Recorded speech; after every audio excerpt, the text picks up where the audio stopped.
This is the Transparency Podcast Show. I love your hat. Can you tell us why you're wearing this hat today? Well, I actually just got off of DJing at Long Beach Pride, so I had to be festive for Pride. And, you got to put a chandelier on to have fun. Yeah, I love it. And your shoes, so I'm giving gay cowboy, So tell us a little bit about yourself, like your backgrounds and your transition journey. Yeah, so born and raised in Los Angeles. I've been in activism probably about 11 years now. I've worked as a DJ, I've worked as an event producer, I've worked as a board member for LA Pride. I'm also the current chair of the West Hollywood Transgender Advisory Board. Very excited about that. And I'm all around just working really hard. Yeah. Yeah, so when I met you, you were in a play. Do you have any acting passions or any sort of practice in that field? Yeah. So, I've always loved acting. My biggest challenge with acting is always remembering the lines. Definitely. I always get nervous when I go to remember the lines. I can give the passion in the character, but oh my God, when you're reading those lines, I just forget everything that needs to be said. And Yeah, so I was so amazed because play you cannot do cut or editing. So I haven't done any play before. Yeah. Because of my language barrier. So I don't. Yeah. So so I watched the show and like I was mentioned, I couldn't tell you're a trans man. Yeah. That is a compliment. But so have you always been feeling different? Growing up. Yeah, for me, it's every trans person's story is unique. Yeah. I kind of came out of the womb trans, kicking and screaming. Okay. I knew I was trans from a very early age. Unfortunately, I grew up in the 90s, so there wasn't any resources or even awareness. Trans men didn't even really exist. We had maybe one or two in media, and it was very limited to even see trans mask folks. So, I've grown through that experience and been really intentional about being visible as a trans man because we got to show up and show our story and really tell about what we're going through so we can create these resources. Right. Yeah. So when you came out, how do your family or friends respond to that? Oh, well, for me, it's been definitely a challenge. I came out to my family about 16 years old, and it didn't really go too well. I left home afterwards, and I've been on my own pretty much ever since with any blood-related relatives. Recently, I did reconnect with my aunt who is in New York, which is amazing. Someone I connected with actually at the age of 20. I didn't even know she existed. And she's so queer-friendly.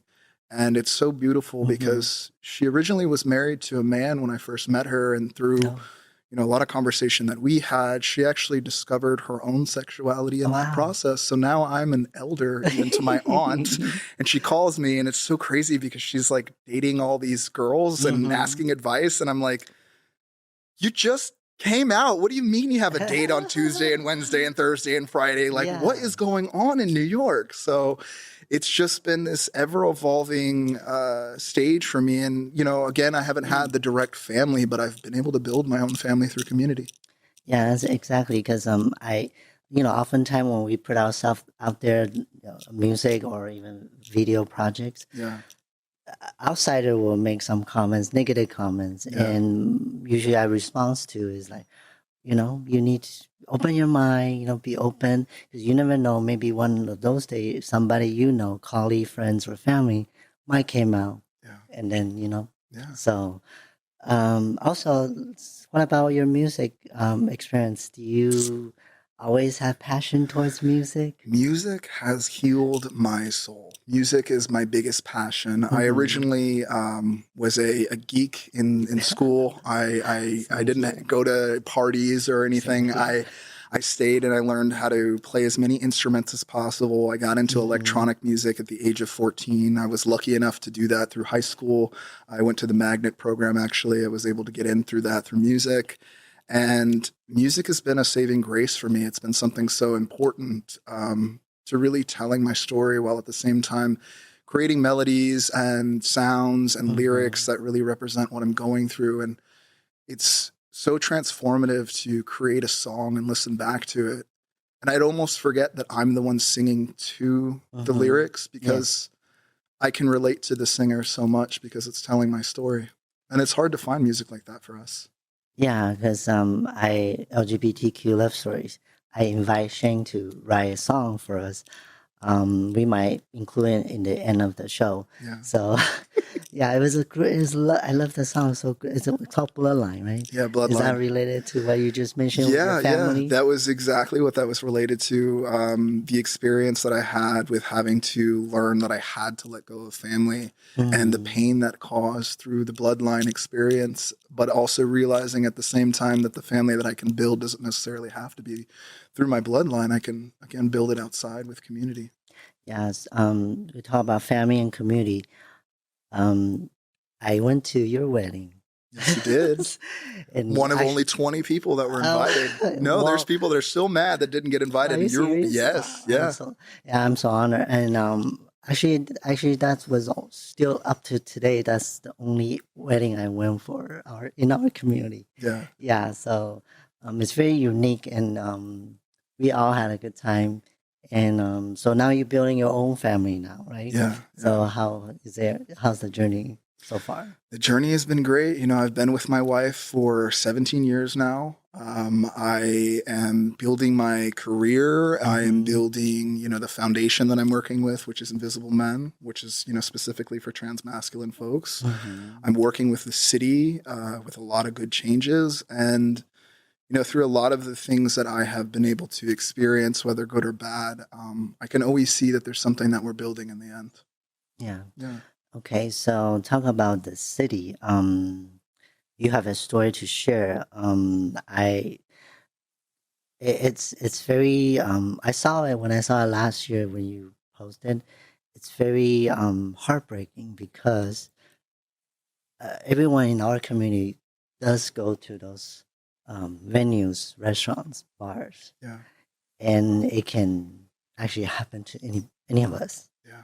So, would you mind, share what happened? Like from the very beginning, were you there with friends? Were you on a date? Like, I mean, not date with your wife, or what happened? Like, yeah. Well, I first of all want to just thank you for creating a platform to tell this story because it's been quite tragic, honestly. Let me take this hat off so we can have a little serious moment here, so that folks can understand the importance of the story. But it was a really interesting story, and I can kind of give you somewhat information. Some of it I have to kind of keep because it is still an active investigation. Okay, but sure. I can give you some information that I work really hard in the community, and I don't go out often. And when I did finally decide to go out, this unfortunately happened to me. And through this happening to me, with the club, with the sheriffs, with the hospital, with the city, with the media, with everything that's been involved, it's been quite interesting, learning, traumatic, beautifully painful ride to experience, because at the same time something horrible happened to me, but I was able to realize who around me supported me and will show up for me. I went out one night. I went to a local West Hollywood bar. It was, after work. It was just supposed to be just a little casual thing to hang out with. And unfortunately, it looks like someone slipped something in my drink. It's something that I'd never experienced before because, I mean, Shelby, you know me for years and years and years. I'm not the type to get, intoxicated, passed out. Right. I'm pretty responsible when it comes to that. And I've never experienced this in my life. I went into that bathroom and I completely passed out. I lost vision, which was so scary to me because, I've been drunk before, we've all been young and made mistakes, but in this particular case and the reaction that my body experienced is something I've never experienced. So there's no doubt in my mind that I was drugged just because of how fast the reaction was. So you sitting at a bar, you went alone or with friends? I was with coworkers actually. Okay. Yeah. And so you were drinking, you were having fun, relax, and then you feel something. That's why you went to the bathroom. Yeah. So I was just. That's the crazy thing is, I mean, I've even been able to review some of the footage of me in the bar right before entering the bathroom, and I'm wide awake, laughing, joking, fully coherent. Doesn't look like I'm stumbling in any way, shape, or form. And the moment that I hit the bathroom stall and opened up the stall, all of a sudden I couldn't breathe and I couldn't speak. I couldn't think. It was like everything shut down on me in a way that I had never experienced in my entire life. The only words that I could say out of my mouth were just the words 911 because I couldn't even think beyond that because I knew it was so serious what was happening to me. I thought I was dying. So that's the last thing you remember, right? Well, partially. I mean, I did get woken up in the midst of that while I was still in the bathroom by a security.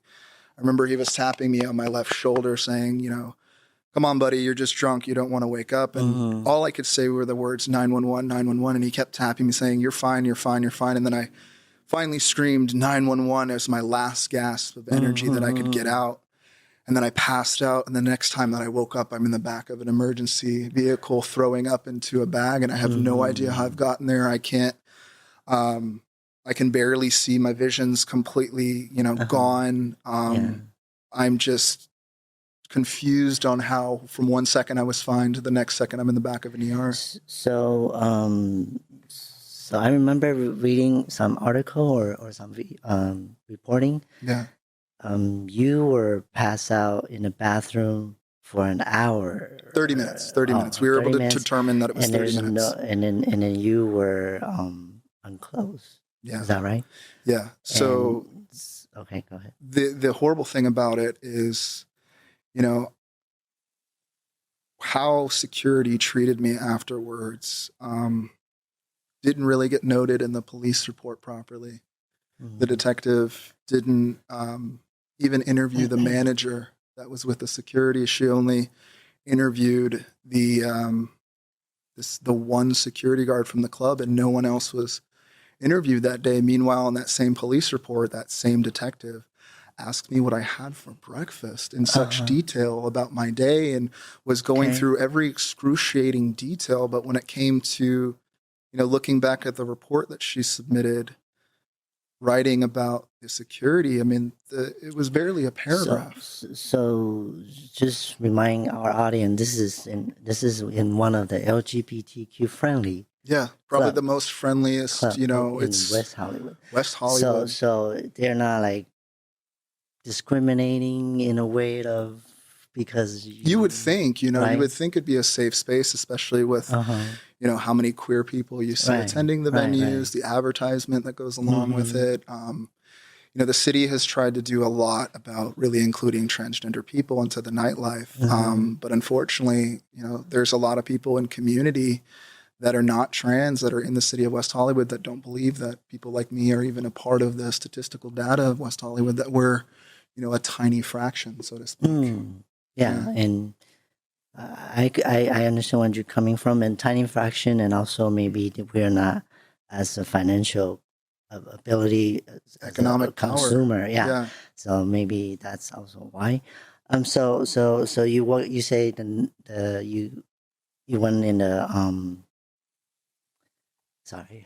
No, you're no problem. It's really intense. So I'll keep walking you through. So I was in the back of an ambulance, and then I was taken to the local hospital there, which is the hospital that if you are drugged at any bars or any pride or anything, this is going to be the hospital that you're sent to. Okay. And unfortunately, through my experience, we discovered that that hospital doesn't provide rape kits. Oh. And that hospital is the main hospital that folks are sent to in this area. And the closest place is 45 minutes away. And most of our community, doesn't have access to even go to another place when they've already dealt with so much trauma. Yeah. Yeah. Okay, so when you woke up or when you conscious, Yeah. did they tell you what happened to you, or So did that's the you? horrible thing as well. I Okay. remember being pushed into the hospital on the gurney cart. Mm-hmm. Couldn't see still. I could hear, I'm assuming probably a nursing manager or someone was asking me questions. You know, the typical questions when you're being administered and being shifted Mm-hmm. from the gurney that you are on the ambulance truck onto an Mm-hmm. official gurney for the hospital.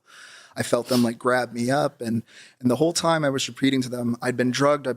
I only had a few drinks. I don't understand what happened. I don't understand. And then I, pass back out.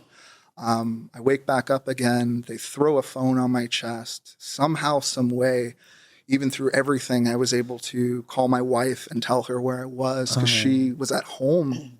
It was like 2 a.m. when I actually got to make contact with her. I called her, I told her where I was, and then I passed back out again. And the next time that I woke up, she was there by my bed. And I woke up in a gown that was too small for me in a hallway with an IV cart attached to me, a crash cart. And I had to go to the bathroom really bad. And I asked the nurse, please, can you remove the IV? I really got to go to the bathroom. She pulls the IV out, and I head over to the bathroom. And I stand up, and I get off the gurney, and I'm hobbling along. And I just see the door, and I'm heading towards the door. My wife goes, where is your underwear? So the gown that I'm wearing in this hallway, in this hospital where people are just walking through, my whole, back is exposed. And I come and I sit back down on the bed and I start shaking, and I didn't really know what was going on. And I asked them, I said, did you test anything? Did you test anything? And they said, oh, we couldn't test anything for you. It's already been too late. What? And Really? no, we were very confused about that as well.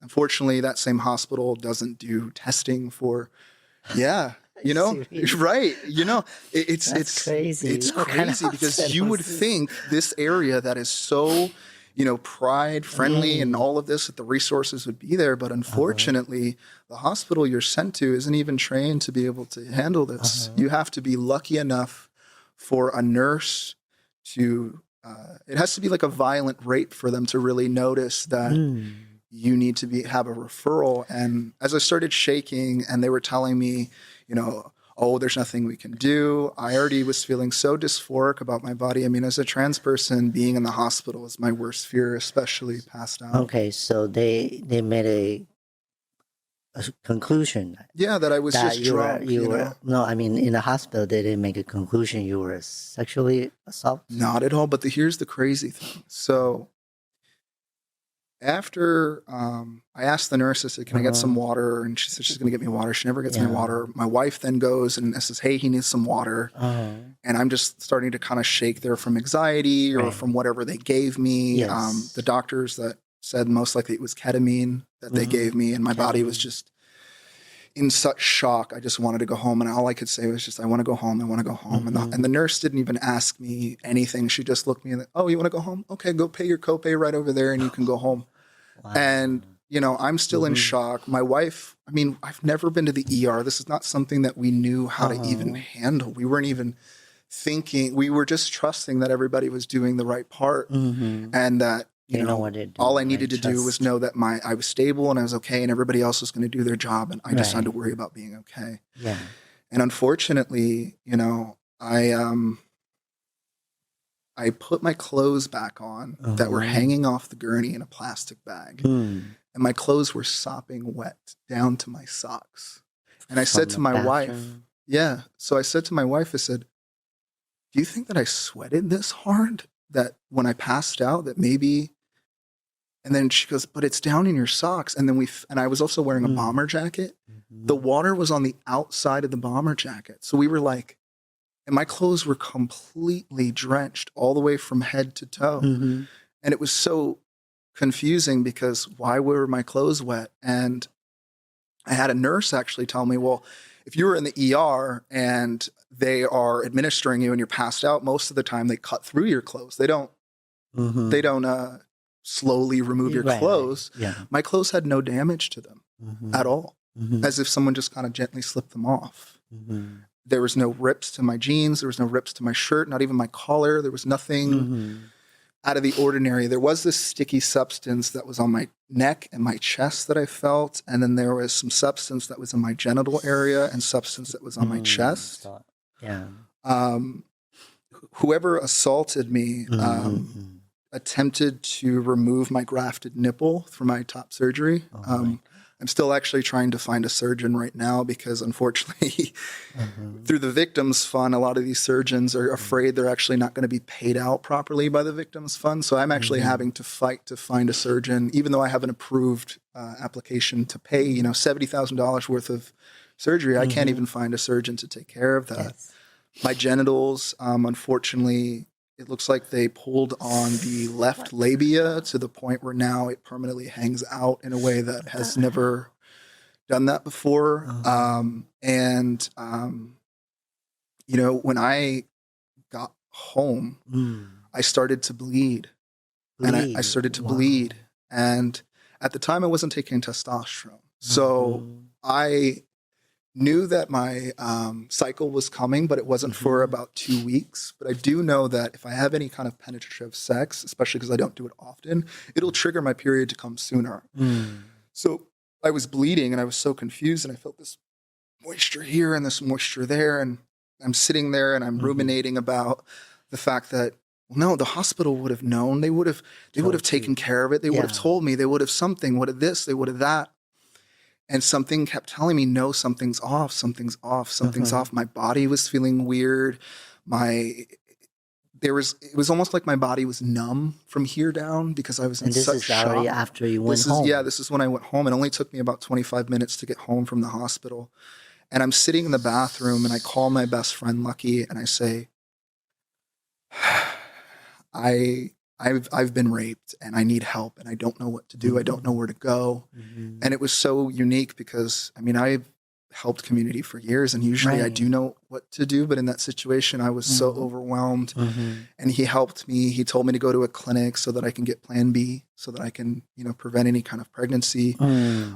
He helped me get PEP medications to prevent any kind of HIV infection. I had to take the medication for about 28 days. It made me extremely sick. I couldn't walk for about 2 weeks properly. Jesus. Yeah. And then I slowly and surely started healing my body. I stayed home and I went back to work only about a month and a half later, back on the clock. Because for me, the job that I had at the time was an STI clinic, and it meant so much to me to show up, to really create those resources for people and really show them that empathy that I didn't receive at the hospital. And I did a really good job so much so that there were people on Yelp that were actually reviewing me on an STI clinic, which I don't think anybody has ever reviewed an STI clinic on Yelp, but they were like, Shane is amazing. He took care of me. Yes. And that made me so proud and doing that work. And some other stuff that I've worked on was working with the city because I do sit on the Transgender Advisory Board. I do have a relationship with the council members. When the incident did happen, I reported it directly to the city. After that, it was discovered. Well, there's a little more. I don't want to skip ahead, but basically after I went to the clinic and I got my Plan B and my PEP medication, I went directly to the sheriff's station in West Hollywood to report the crime. Right. I walked in. I'm still bleeding at this point. It's only been, maybe for 24 hours or not even, maybe 12 hours since the incident has happened. And that deputy refuses to allow me to make a police report. What? Yeah. What is it? What did he say? What is it? Was a she. The thing is I don't want to disclose the name so much because I have to be careful with that. But what I can tell you is that I walked into that office and I asked for a rape kit. And that detective said, rape kit? You don't need a rape kit. Really? Yeah. And it wasn't because, I don't know really what it was because I still to this day, there's been explanations afterwards where the city now has gone into not quite an investigation, but more of like a question of why wasn't that report taken? And the excuse from the sheriffs were it was an overtime officer that didn't have proper training. But here's the crazy thing. So that same lieutenant or captain was pulled back into another meeting by a city council member and said, what's the difference between the training for sheriffs that are overtime and the sheriffs that are not? And they couldn't give an answer. Wow. They couldn't give an answer. So why wasn't I allowed to make a police report when I was assaulted? Yeah. And through that experience, I started to turn over every stone that I could in the city to start finding out what was going on in this system. Right. And in that discovery, the sheriffs sent in a report to the city, and that report indicated that 100% since 2016, 100% of sexual assaults and druggings that happened within the city, none of them brought charges.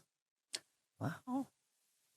That's crazy. 100%. I mean, in the history of any community worker, I mean, in any industry, nobody says 100%. Everybody says, oh, it's a 99.9% guarantee. These statistics are 100%.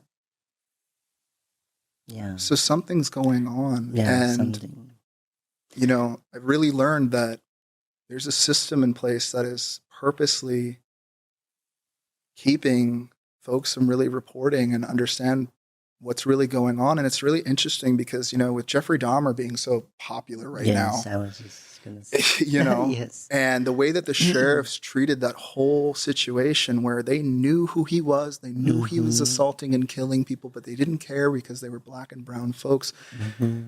There's also another individual in the city of West Hollywood that was just sent to federal prison named Ed Buck. I don't know if you know anything about that story. It's very similar to Jeffrey Dahmer. Now, I don't think Ed Buck consumed body parts, but what he did do was he drugged homeless black men in his apartment and raped them. And the sheriffs didn't start getting involved until the second person was found dead in their apartment. It took so many community activists like Jasmine Koenig who came in and really created a voice to make change. And, you know, her story has inspired me in so many ways to continue the effort and the work, because the city of West Hollywood can be a beautiful thing, but there are some folks that are still in power that are causing a lot of pain for people. Yeah. So, so you also report onto the media, news, and what are their response? Are they more supporting? Well, here's the crazy thing too. I went to all of the local media in West Hollywood because I used to do advertising for them, so I knew all the owners of you know, different media sources, and I tried to get them to interview me to tell my story. Yes. Some of them, you know, took my story, but none of them ran the story at all. Wow. And none of them have run any of the stories that are going on in West Hollywood right now. It's almost been this weird blackout because there's been these city council meetings. And I mean, you can go to my TikTok right now. You can watch some of them. You can watch some of them on Instagram. And you will see, you know, sheriffs admitting horrible things, like that their training includes flags when it comes to LGBT folks. That's their extensive training on learning how we work as a community. And the media in the local media just has not reported on it at all. And, you know, I realize that a lot of those local media sources are supported by the advertisement of those bars. So it's kind of like biting the hand that feeds you. So I've had to go outside of West Hollywood to make connections with media, because the local media won't report. But, you know, luckily the national media sees the importance of this, because this story is beyond me. I mean, my story is one of maybe 1,000, maybe 100,000. I don't know. Yeah, I think it's like, you know, all lives matter, trans lives matter, black lives matter, and many victims don't speak out because they're afraid. And or if they maybe try to speak out, like go to those resource or media, and they just get shut down. Remember, you just mentioned on the show how many times that neighbor tried to report Jeff Dahmer, and nobody give a damn. And then neighbors, you know, the neighbor just has to keep trying. But a lot of victims, they probably just give up. you know, and so that means the voice is quiet down, and the, you know, the crime or the murder will continue to do what they want to do. Just walking free on the streets, you know, and it's risking other citizens' lives. Right. So that's why what you're doing, I'm very, you know, proud of you. I know it's very hard. I kind of experienced some sort, like somebody tried to drug me as well before, but wasn't like in your degree. So I know how that feel, and I know how internal you feel, not just physical. It can break you, you know. If some people might just do something way stupid or something bad, you know. Well, luckily I haven't done anything stupid because I have a lot of beautiful people around me that are guiding me. That's good. And that's what's keeping me from doing stupid things. But you know, I'm turning this pain into power, and it is hard. Right. Even after going on the news and basically telling the world, hey, I've been raped. I went to the local grocery store by my house, and two guys that were like, you know, cisgender kind of probably, you know, straight guys recognized me, and they started laughing at me and kind of following me in the store. Yeah. I mean, because some people, it's really horrible, especially as a male victim of rape. People don't take it seriously. People have literally questioned, because I'm a big guy, how could that happen to you? No, not you. No way. That could never happen to you. I mean, even so much so that I fell for that I was in a space and I could never even fathom that happened to me because I am a big guy. But unfortunately, you know, being trans doesn't really prevent you from that type of assault. You know, if someone wants to target you because you're trans and they visibly know you're trans, and I mean, I'm pretty trans all over the city of West Hollywood. You know, so I'm very vocal. Right. So it's the challenge of finding your voice while, you know, facing a lot of these systems that are built into shutting our voices up. Yeah. And also, like I mentioned, this can happen to anyone. It's just not trans or LGBTQ members. So I did also saw some news that you were in recently, and they say they're gonna do something about it, coming up with some sort of test strip. Have you heard of that? Yeah. So the amazing thing is, through my incident, there's been a lot of advocacy. A lot of community has jumped in and taken the lead as well. After coming out with my story, we've actually been able to get test strips for the city of West Hollywood for drinks. So folks can actually test their drinks while they're, you know, in the bars. Unfortunately, you know, the bar that I was assaulted in and some of the other bars are refusing to actually take these test strips in their bars. Oh, I'm not. I'm so serious. So much so that one of them said to a council member directly, never in my bar will I have that. It's a liability. Oh, wow. Yeah. That's unbelievable. I know. Wow. That's why I'm speaking out now, because I've seen so much, and I love the city of West Hollywood so much. You know, I'm probably one of the only current appointed city officials that I know of who has probably lived through different economic statuses in the city of West Hollywood, where when I was a young kid, I was busking on Santa Monica Boulevard with my guitar and a cup back when I was homeless, trying to make money for a motel room. And at the same time, I've been a board member for LA Pride. I've been an appointee for the city official. I've worked, you know, in health services for the city. I've worked in mental health services. I've worked in community services. And I've really seen a well-rounded idea of what the potential of the city of West Hollywood can be. And most folks, when something like this happens, they want to throw their hands up in the air. But for me, I see this as a turning point for the city of West Hollywood. I see this as a moment for them to shine, a moment for more voices to be brought in and more people to be brought in. Yes. Yeah. So that's the positive side of coming out from this tragedy. And also, like you're gonna have some meeting coming up tomorrow. Yes. So I'm going to be going to the West Hollywood City Council meeting. I'm going to speak out again. I think it's really important that we stay on it and we stay consistent, Right. because these council members, the way the system works, you can't just show up once. You have to be consistent. Just Mm-hmm. like that neighbor in the Neighbor. Dahmer, Right. story, they probably called 100 times before, Yes. anybody even noticed anything. So my Right. goal is just to stay consistent, not get burnt out, and Mm-hmm.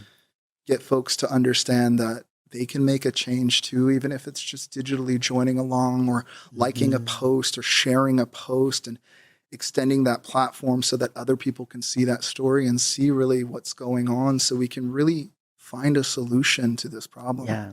Updates, anything going on that Well, case? unfortunately, I have become another statistic. Oh. Just like every other case Mm-hmm. that was in the area, eventually, eventually the information was submitted to the DA, Uh-huh.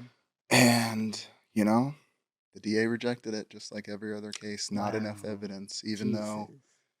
you know there's enough evidence, but it just Yeah. seems to be a thing that happens, especially with trans men. I mean, if you look at what happened to Banco Brown in San Francisco, Mm-hmm. they won't even release any of the information from the Walgreens where he was shot by a security guard, and the DA refuses to look at it. Wow. So Okay. it's pretty interesting how trans men are getting treated, especially by law enforcement and the Mm-hmm. system itself. So it's kind of why I wrote this book. Yeah, so I think that happened for you, and then it kind of inspire you to do more this year. That's why you Yeah. I want to mention we have this crown here Yes. because you just recently got elected for Mr.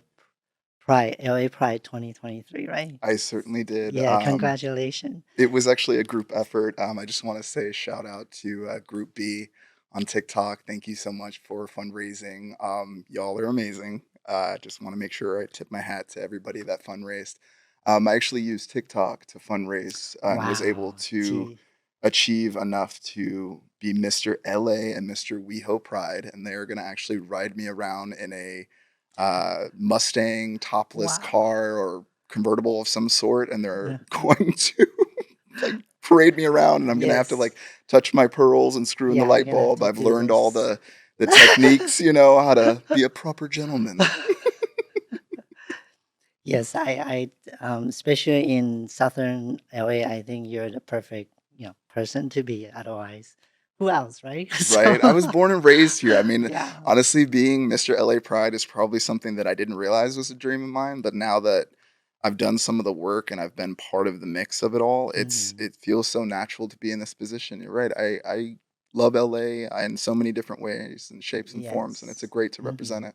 Okay, good.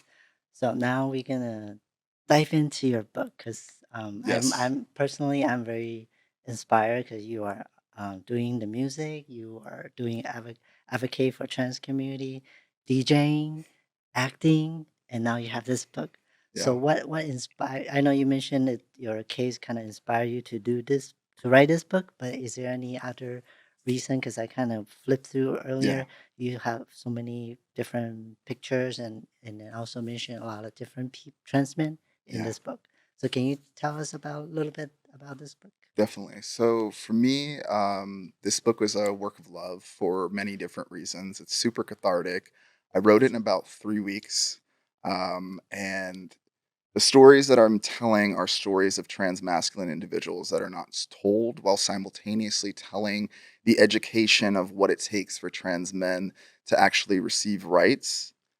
And Mm-hmm. on top of it, it kind of gives a manifesto of some of the things and people that I've met throughout history, especially here in LA, and some of the untold stories, some of the heroes, icons, and mentors that I've run into.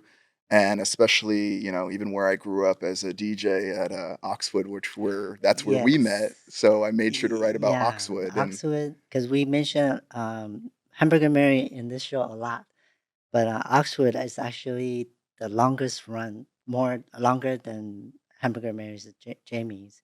yeah, And um, I started Hamburger Mary, and then the second place is Oxford. yeah, So kudos to Laura G. she's the one promoting it, Shout out. and she do it like 10 years, I believe, right? Yeah, it was about 10 Yeah. years. So Yeah. and then I was able to meet a lot of different people on the valley side, Yeah. and I did some events for her too, and you were the DJ. So it was very community oriented place. Yeah. Yeah, but too bad the location, I heard a developer bought it, and so that's why Yeah. we stopped. Yeah. Yeah, I mean, that's actually what I'm talking about in my book is kind of how the patriarchy kind of takes over spaces, Mm-hmm. especially trans spaces and lesbian bars. Because for me particularly, I mean, before I identified as trans, I did have an experience as a lesbian Mm-hmm. living through that world. And most folks don't know this, but the Oxwood was actually one of the oldest lesbian Yeah. bars in the entire country. Mm-hmm. It's where I learned my grounds as a DJ and community and how I learned how to really be a part of the community in that way.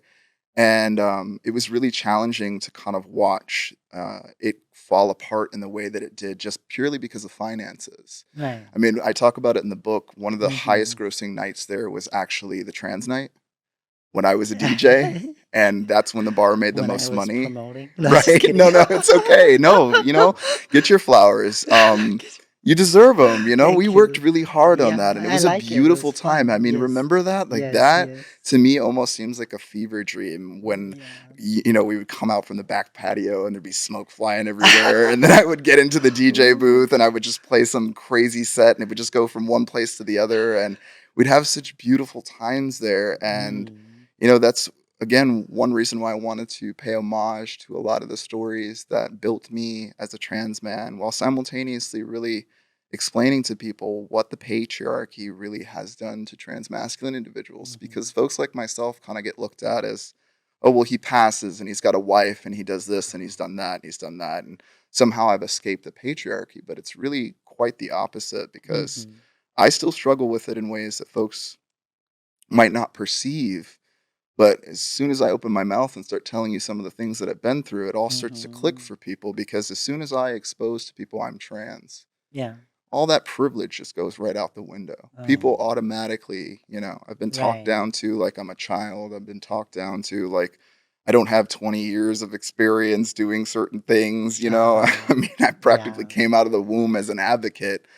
And it's really interesting how this book, I hope, brings a conversation. And I wanted to design it, something nice like the Tom Ford book. So I put a little extra effort into it with the photos and the quality Yes. of it, Yes. Very so that nice.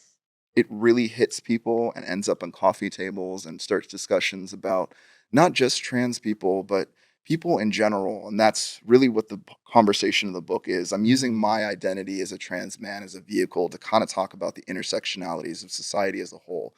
Because trans men themselves, I mean, we face kind of the shitty end of both sticks sometimes. We've got to man up when we got to, do Mm-hmm. things and have those expectations, while simultaneously we're told to sit down and be quiet. Yeah. And that glass ceiling that everybody kind of alludes to that has been crashed is actually twice as thick. I've not broken that glass ceiling. I'm still hustling as many years as I have been to make Mm-hmm. sure my bills are paid. I don't have some kingdom to sit on or some great thing. I mean, that's why I'm creating the merch that I'm creating and the Mm-hmm. books that I'm creating, so that people Yeah. actually have tangible things.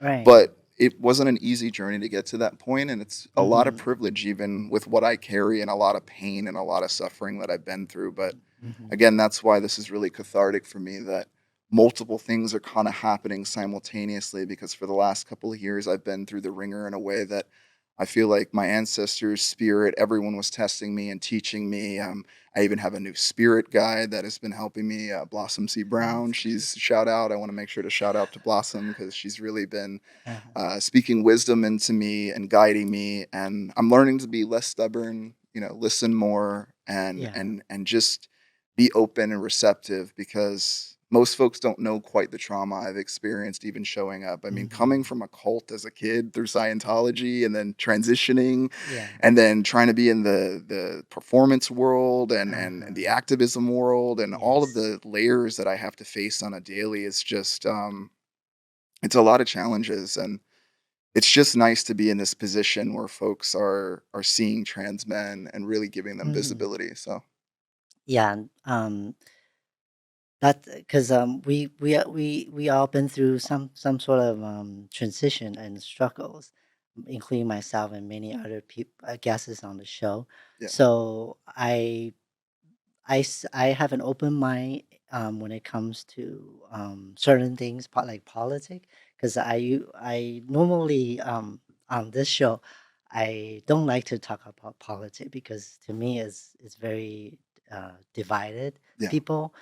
But since like I mentioned in the beginning, since our community has been the target of somebody's politic agenda, so that I feel this show has to have the responsibility to speak out, to tell a story like what Shane just said, because mainstream people probably just see, oh, this person, they, let's say from me, oh, this man just dressed this to try to go to the women's bathroom or Yeah. something, or maybe this man tried to go influence somebody's kids or something Yeah. in a negative way to their eyes. So I feel just talking about the bathroom. If you're on YouTube, you can look at Shane, look at me. Let's say if Shane go to um, a female bathroom, I'm sure he might get arrested for Yeah, I for mean, I going probably to would the get beat up. yes, he And to be might honest, I right understand the reaction because if you were to see a guy like me walk into the right. women's restroom, you would automatically assume some sort of nefarious situation. And as me, I might get in trouble. So, Well, for you, it's even different because I think it's even more susceptible to violence in a different way. I think we kind yeah, of have our double-edged sword in right, the way right. that we'd be perceived in those moments. But either way, we'd be facing violence, the two of us. Yeah, so that's why I feel a lot of Main Street people's perspective. They have their own belief, which okay, that's fine. I respect that, but I think they should open their zoom out and see really what's going on. They probably have an image of a trans person, what they look like, because Yeah. yeah, I'll probably show a text message that I have. I'm recently go on a dating site and people, guys who saw my picture and then they then read my profile. Yeah. Many times happens that way. And then when I maybe try to meet and I have to making sure they know first, and then I say, really, you are trans? I cannot believe it. You used to be a man, something like that. Yeah. And my response is, well, because our society kind of give a misimage or a misunderstanding of a trans person, woman or man, doesn't matter. Yeah. Have a stereotype. So that means it make people only seeing you know, one side of it. Yeah. So when it comes to politics, I just want to give it this disclaimer, okay? Because I don't want to sound because many people already kind of suggest me I should talk about politics, and I don't want to sound like contradict to myself. Yeah. So I've been kind of mm, not battling, but kind of think, where should I take this direction? Because I I certain things like I'm a pro business, I'm a pro choice, pro freedom. That may be on one side, and then but I'm also into rights, Yeah. human rights, trans rights.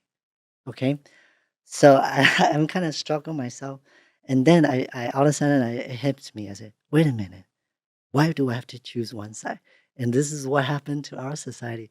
They've kind of make us to choose one side and dislike the other side. You know what I'm saying? Yeah. So I think so that's why I'm gonna proceed this more neutral way, in the middle. So back to what we're gonna talk about. Okay, so trans rights. So you see a lot of a lot of politic climax going on. Have you got any difference treatments affected in your personal life? Yeah. So right now, politics Hmm. and legislatively, trans people are being attacked, Right. almost a form of legal genocide.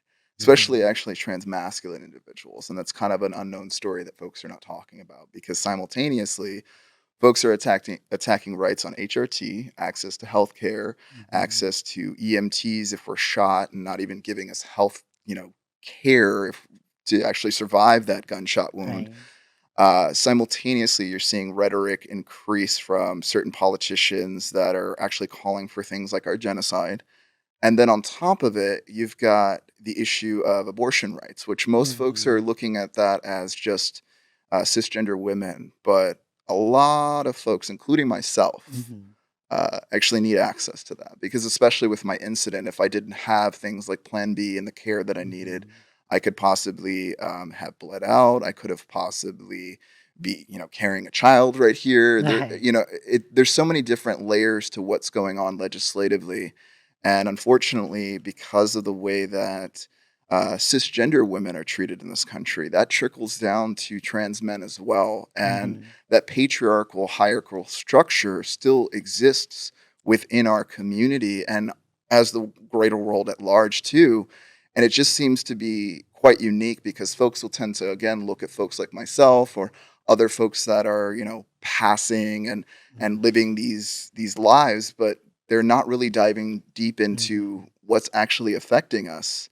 And it's really unfortunate that that conversation isn't being had. And that's a big reason, another why I wanted to write this book, is to really bring the awareness to the layers of what trans men face. Because I know that there's so many folks out there that can even look at my life and go, well, you've got this and you've got that and you've got this. But in reality, I'm still trans at the end of the day. There's still people Right. that want to harm me just because I exist, no matter what privilege or access I have. And that's kind of unfortunate, because we even see folks in our own community that are kind of siding with some really unfortunate rhetoric that is really harmful to our community, in this idea that somehow it's going to prevent them from being targeted by these groups. But throughout history, I mean, this book talks about 1933, the Sexology Institute in Germany. That's actually a big reason why it was released on May 6th, is because that was the day that the books were burned, and I wanted to write a book and release a book that same day to kind of reset the energy inertia for our community.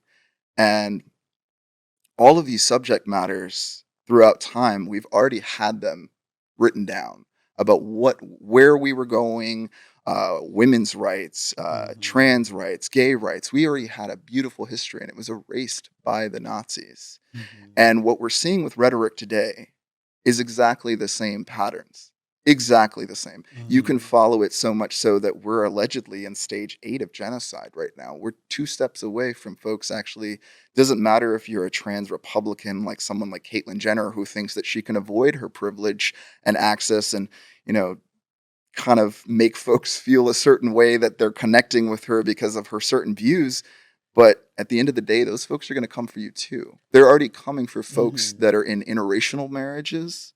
They're already coming for so many different rights simultaneously.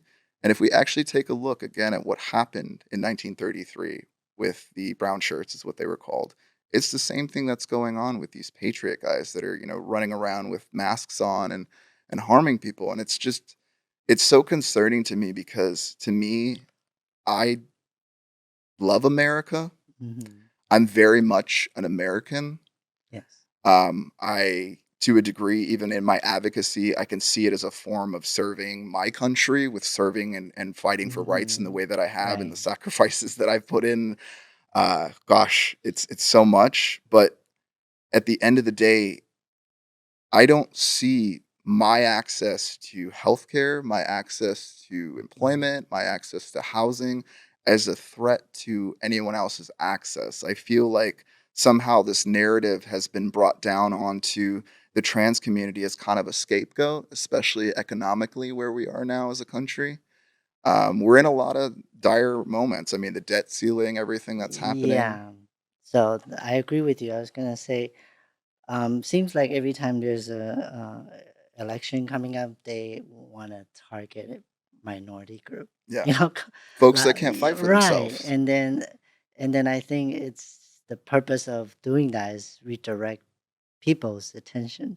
Because Yeah. like you say, we have debt ceiling and we have recession, we have layoff, and we might AI is a threat, AIs you and the know. dollar might devalue, and we have foreign policy problems. See all those We've people got don't. Russia. We've got so many different things China. going on, you know? People don't I want love how you to. said we're not going to get political, and I just went so hard for you, huh? You're like, I'm sweating right now. Why are you doing this to me, Shane? No, This no, is what I no. do, Shelby. I've It's I've good, learned good, to good, good. start talking and tell my story because I Yeah. honestly, you've seen me. I've been very professional and quiet for Yes. many years, but I've Mhm. also learned a lot in that position, and now I feel like it's time for us to start speaking up.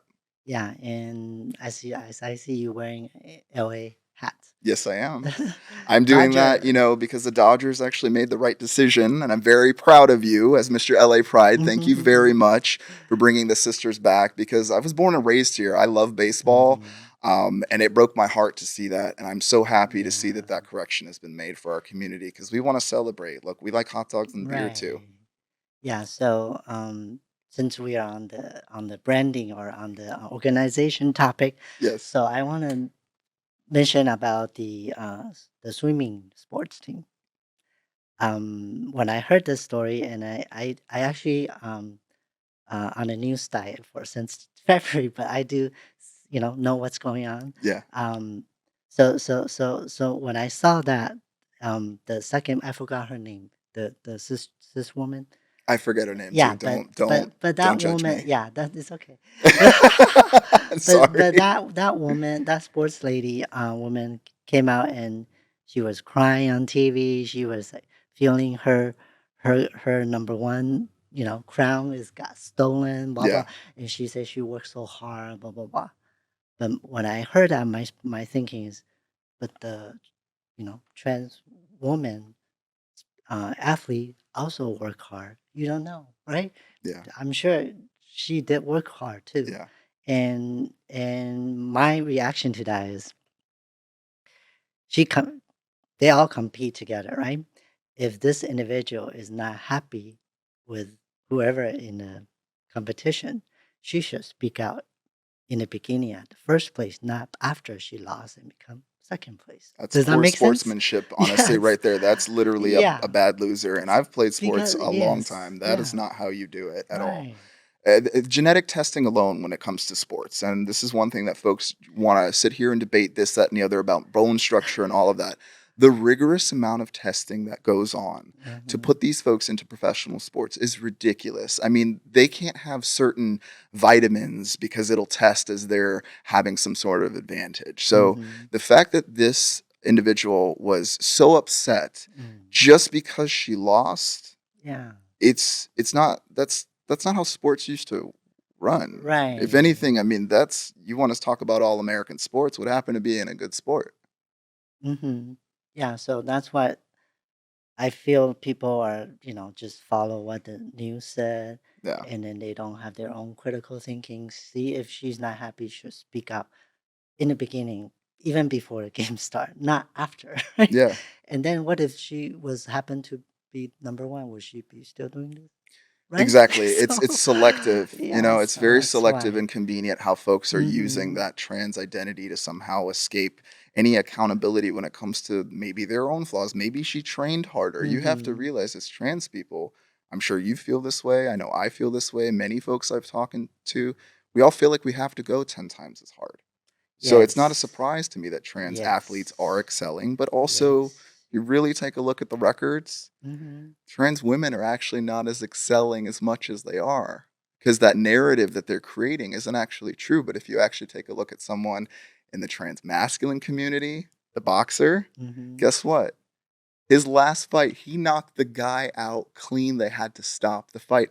So where's the narrative that, women are weak and they can't transition and have this, Mhm. strength? It's all just this rhetoric that Mhm. is causing confusion and when in Right. reality, like scientifically, we were all born women at the end of the day. I mean, really, I mean, it's just some chemicals that happen in the second trimester, some things grow, but as someone who takes testosterone, I can tell you, like, we're all pretty much the exact same thing with just different Mhm. egos and problems that we carry. That's really what Yeah, it different is. experience make Yeah. who we are. So misconception. I feel like because in Florida, the drag show community got attacked. Yeah.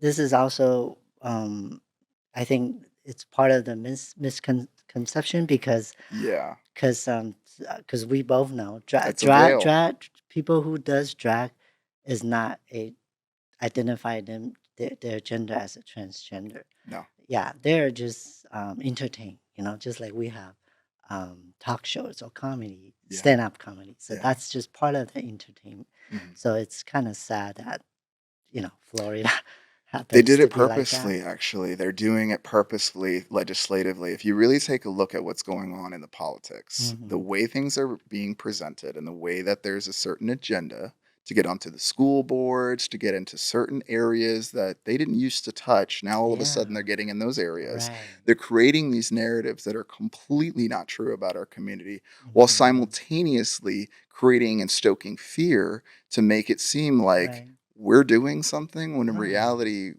we're like 0.1% of the population. Exactly. And the fact that you have to realize even Tennessee is spending the money they're spending to legislate maybe 3 people in the state, while That's there's, Is that change issues when any it comes to different? housing, Right, employment, exactly. roads that are, need resurfacing.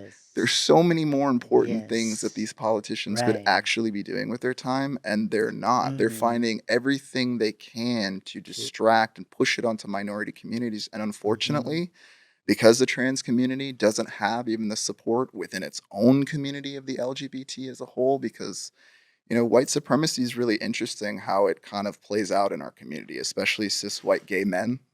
Yeah, I'm saying it, Shelby. Okay. I wrote it in the book, so Uh-huh. it's already in there All too. right.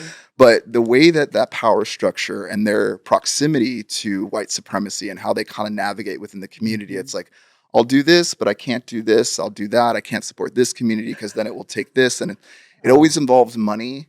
It's Mm. really just kind of gross at the end of the day because, you know, that 70 cents to the dollar that women allegedly are making to the $1 of the male, that hierarchy structure, that patriarchal structure bleeds within to the LGBT community. And it's Mm-hmm. time that we actually really address it. And, Right. I got a few chapters for you to read at the end of the book if you need any questions on what that looks like. And, you can always reach out to me on Instagram too if you have any questions. Yes, we will. But this last time I checked, just right before the show, this book is out of stock right now.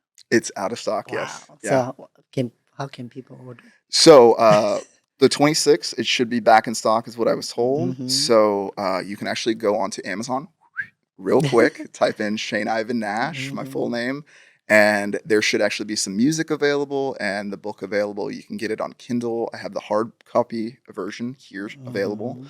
Also, one feature I wanted to let folks know, if you actually, for some reason, get to meet me in person at the very end of the book, I don't know if we can see it in the camera, hopefully.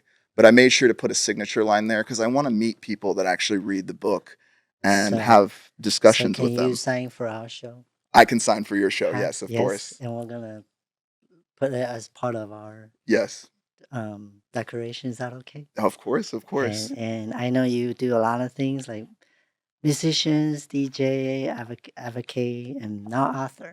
Yeah. Do you have room for one more position? And this too. One more room because Someone on city staff said maybe I should run for city council. So maybe I might do that. And another thing about this book is a mm-hmm. feature that I really do love.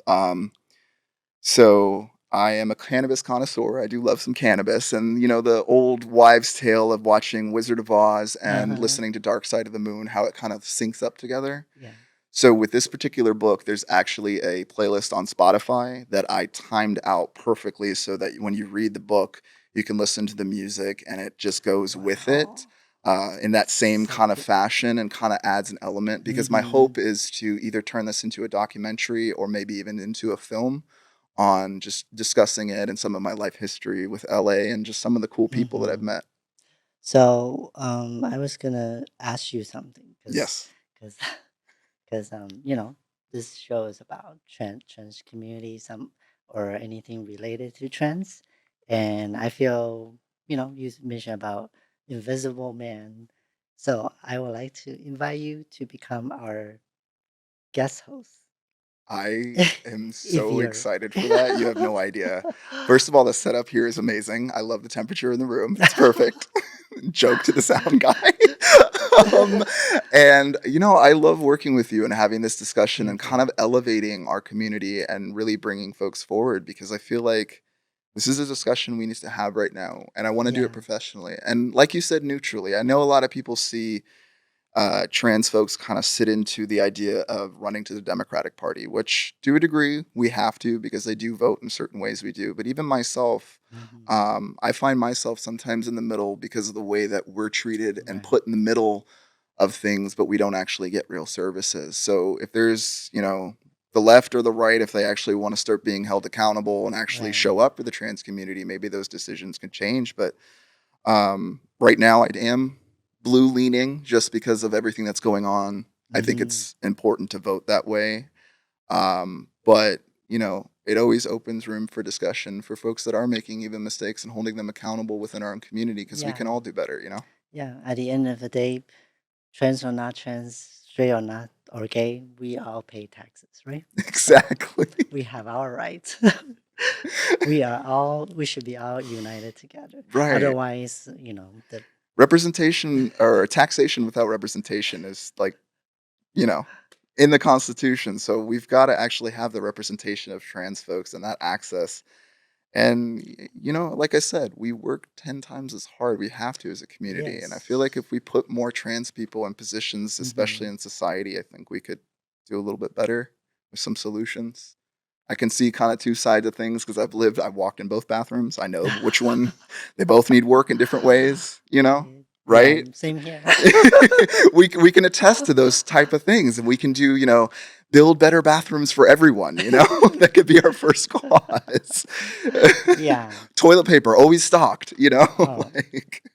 Right. And especially, sometimes it is the neutral bathroom. Yeah.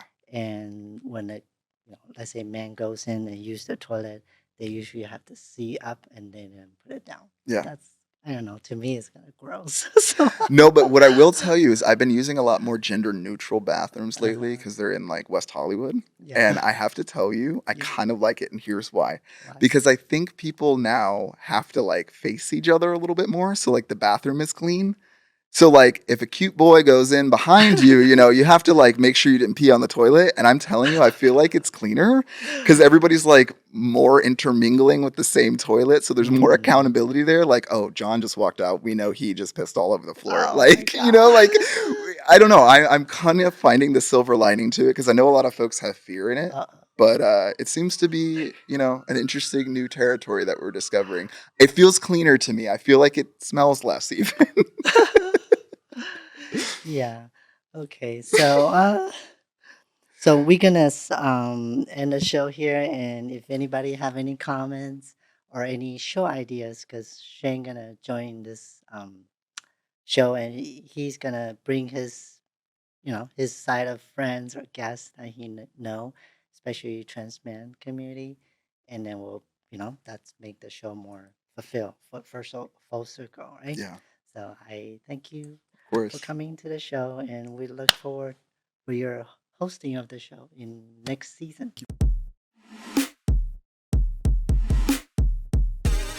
Have you ever felt like you never had a place to be? The activists and all the people yelling with bullhorns, that tiny fraction of who you really are, you do not represent the community. This is what the community looks like. This is the business. Then it becomes the cost of a business owner to chase this and get footage. It is completely not worth our time when they call on Monday morning and ask us for footage. You got to get the AV guy to come in for $25 or $50 an hour, and already the loss becomes a real tangible other loss. It doesn't pay. It's not fun going back to the business by yourself, especially if you're dealing with in my case, it was an older gentleman who really doesn't want to have to deal with it because they don't want to have to admit that a crime was committed. Well, you know what? This could have killed me. Tried the best, but I couldn't get it rough. I just know it's hard, but you know you're giving up when you turn around, touch the ground and realize there's nothing left to give for. There's nothing left to breathe. There's nothing left to do. There's nothing left for you. There's nothing left for me. There's nothing but this lie we tell ourselves that we live between.